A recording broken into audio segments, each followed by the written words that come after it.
Walaupun cuaca di pagi ini mendung, tetapi saya percaya kita semua yang datang di saat ini dengan hati yang penuh sukacita. Karena Tuhan begitu baik dalam hidup ini. Penyertaan Tuhan, pertolongan Tuhan boleh kami rasakan sampai kami semua boleh ada di minggu Advent yang keempat ini. Bapak Ibu jemaat yang diberkati Tuhan, seringkali kita temukan orang suka membanding-bandingkan seseorang dengan orang yang lain. Ada yang orang bilang orang ini boleh, ada juga yang orang bilang orang ini kurang. Dan mungkin di antara kita juga pernah mengeluarkan kata-kata demikian. Apalagi membandingkan, mengukur dan menilai seseorang berdasarkan usia, tua, muda, kecil dan besar. Artinya kalau yang masih muda kita sering bilang tidak bisa, ataukah yang masih kecil kita bilang belum mampu dan sebagainya. Ya mungkin itu benar, tetapi sesungguhnya pemahaman seperti itu belum tentu tepat. Sebab dalam kenyataannya generasi anak-anak muda bisa menciptakan sesuatu hal yang baru yang juga belum dapat dilakukan oleh orang tua. Dalam kenyataan juga seseorang yang dianggap kecil dan tidak mampu justru bisa tampil memberikan pengaruh yang besar bagi orang lain, bahkan juga bagi kelompok tertentu. Apalagi di tengah situasi terpuruk, tertindas, bahkan mungkin pula disepelekan. Untuk maksud itulah kita akan masuk dan mendalami bacaan ini lebih lanjut. Bapak Ibu jemaat yang diberkati Tuhan, Nabi Mika berasal dari kota kecil di Yerusalem. Walaupun ia berasal dari kota kecil, tetapi ia berani mengkritik setiap pemimpin-pemimpin dan pemuka-pemuka bangsa Israel pada saat itu, yang mana mereka berpaling daripada Allah, menyembah kepada ilah-ilah lain. Umat Israel ditindas, bahkan benar-benar berada pada situasi terpuruk. Dalam keadaan seperti inilah Nabi Mika hadir dengan seruan nubuatnya. Ia hadir untuk memulihkan sekaligus menguatkan bangsa Israel bahwa akan ada seorang penyelamat. Dialah Mesias dan Raja yang akan menjamin keselamatan bagi umatnya bangsa Israel kelak. Jemaat yang diberkati Tuhan, Nabi Mika mulai dengan ayat yang pertama, bahwa dari kota kecil Bethlehem Efrata, kota yang tidak dikenal oleh orang banyak, kota yang sederhana, tetapi dari kota inilah, disinilah seorang Mesias sekaligus Raja dan Penyelamat hadir.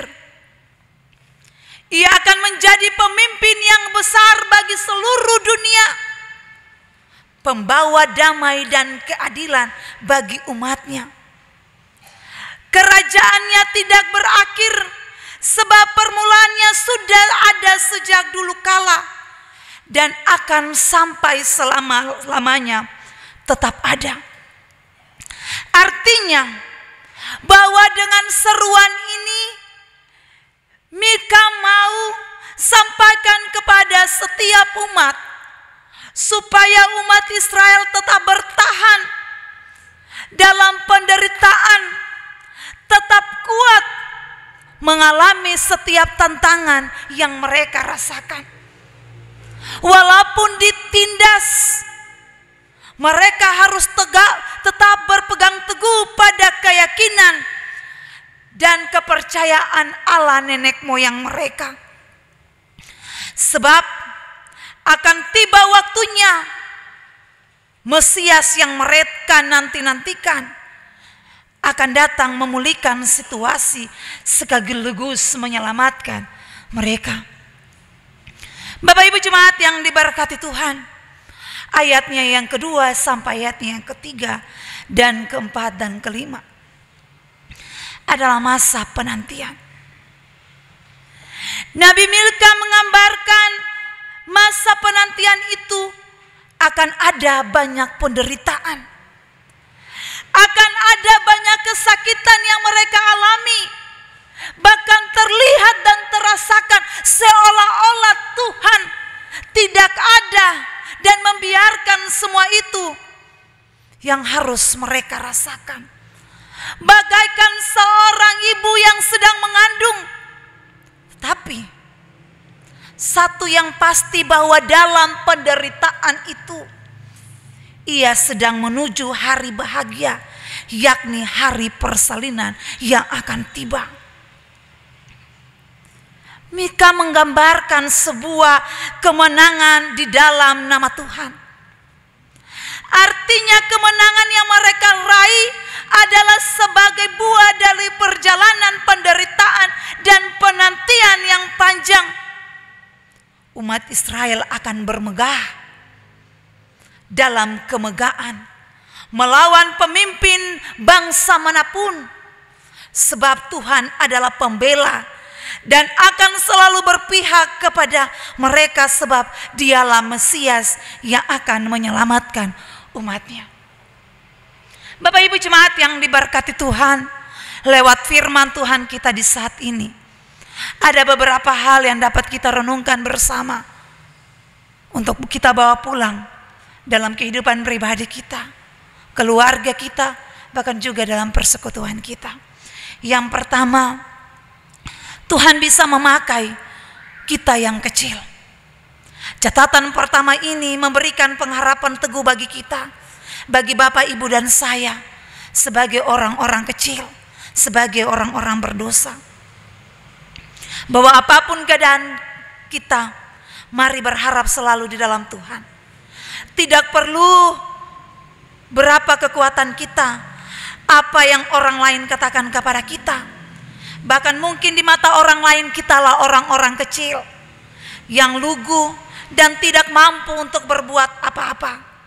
Tetapi sebenarnya Tuhan bisa mulai melalui kita.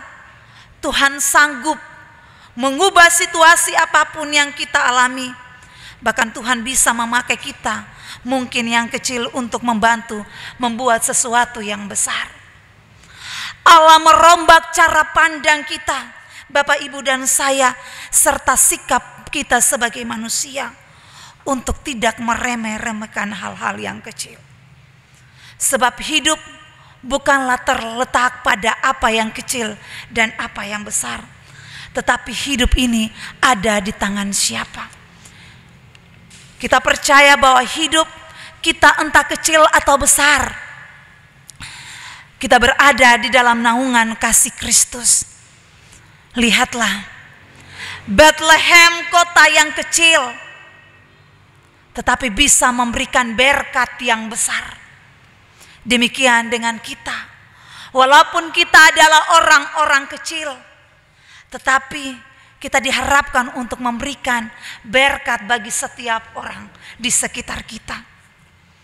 Dari Bethlehem, kota kecil, itulah lahir seorang Mesias, raja dan pemimpin yang besar yang membawa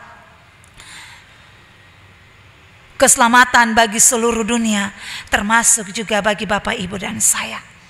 Yang kedua, penantian yang berpengharapan. Bahwa di minggu ini kita sedang menanti dan tinggal sedikit lagi. Di minggu depan kita akan ada memasuki masa raya Natal. Mari siapkanlah palungan hati kita untuk menyambung Sang Juru Selamat.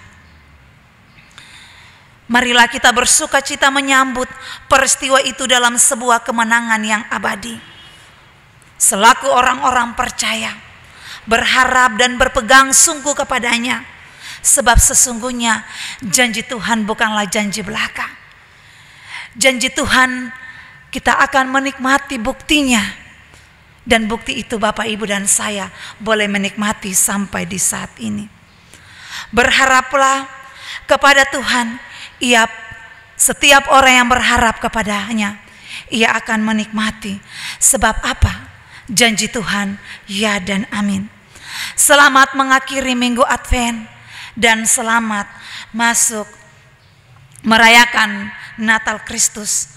Semoga kita semua sebagai umat Tuhan tetap berpegang teguh pada firman Tuhan, tetap mengandalkan Tuhan dalam hidup ini, dan hidup kita selalu merasakan sukacita dalam Kristus. Tuhan Yesus memberkati kita lewat firman-Nya. Amin.